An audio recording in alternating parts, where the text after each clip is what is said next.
Jonathan, bienvenue à la classe de Mme Bianca. Bonjour. Étais-tu comme un élève qui s'assoyait en avant ou t'étais l'élève qui était dos dans le coin?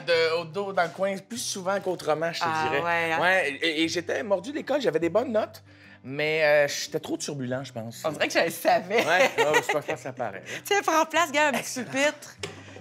Hey, un petit pupitre. Jonathan, moi, je suis vraiment contente que tu aies accepté mon invitation parce que pour moi, tu incarnes l'homme. Tu es viril, costaud, tatoué.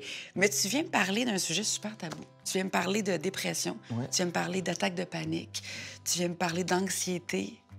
Puis ça, est-ce que ça a toujours fait partie de toi? Le plus loin souvenir que j'ai de l'anxiété, c'est en deuxième année, je suis dans l'autobus et la gorge se serre. Et je pensais que je faisais une réaction allergique aux œufs. Je viens de manger une omelette. Ouais. Fait que j'ai demandé au chauffeur, peux-tu venir me reporter chez nous? Je pense que je suis allergique aux œufs. Il n'y a pas de sensibilisation à ça. Non. Il y a de la sensibilisation de se laver les mains parce que tu touches une poignée de porte puis tu vas tousser. Tellement. Mais il n'y a pas de vrai. sensibilisation au petit gars ou la petite fille dans ta classe qui a foutrement besoin d'aide, là. Et c'est encore très tabou. Ouais. Ma première vraie attaque de panique, j'avais 27 ans. Je savais même pas que ça existait, une attaque de panique. Raconte-moi tout. On part de ça. Donc, ta première attaque de panique. Je viens d'avoir un enfant. Ouais. Je venais de lâcher mon métier de photographe. Donc, je me pitchais dans le vide. Et mon ex tombe enceinte, alors que notre couple battait un peu de l'aile. Donc, moi, je me suis mis à angoisser sur l'argent parce qu'avant ça, je m'en foutais. Je faisais du stand-up, je ramassais juste assez pour le loyer, puis j'espérais que ma carrière lève. La game venait de changer. La game venait de changer et je vais me rappeler toute ma vie. Je m'en allais donner un show à Montréal. Et puis, dans la voiture, en me rendant, je me rappelle à peine du voyagement.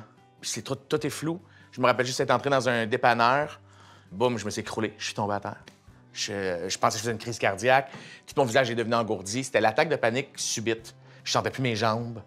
J'ai fait, OK, je crève. J'ai une malformation cardiaque. Mon cœur T'es battait sûr que tellement tu vas vite. mourir à ce moment-là? Oui, parce que la partie frontale du cerveau s'éteint. C'est un shutdown du cerveau. C'est comme un ordi qui redémarre. Parce que ta tête fait, t'as pas écouté les signaux que je t'ai envoyés, je ferme la shop.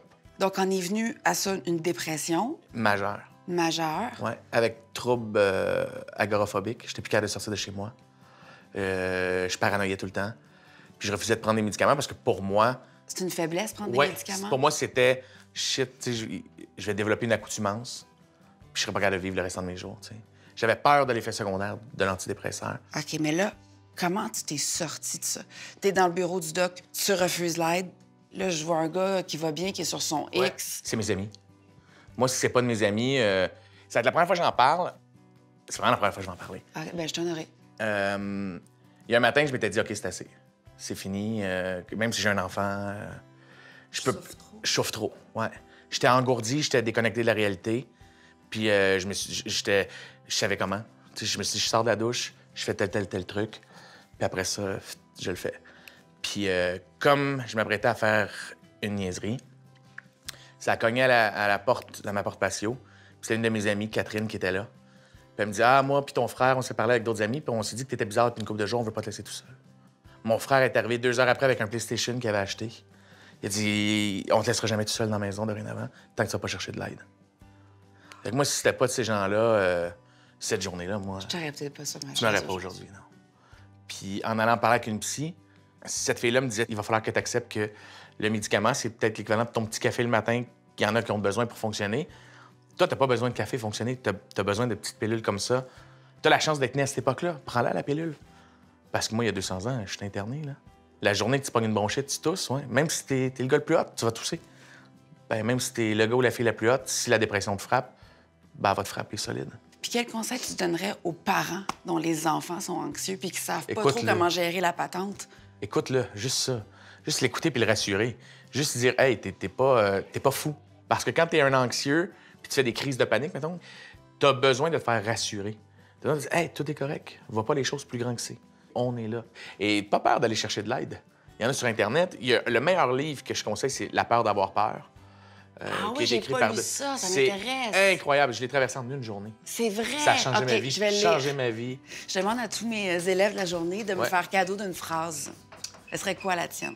Tu peux pas diriger le vent, mais tu peux toujours aligner les voiles. C'est une phrase. Oh! Je l'ai dit constamment à mon fils. Tu dirigeras jamais le vent. Jamais, jamais, jamais, jamais.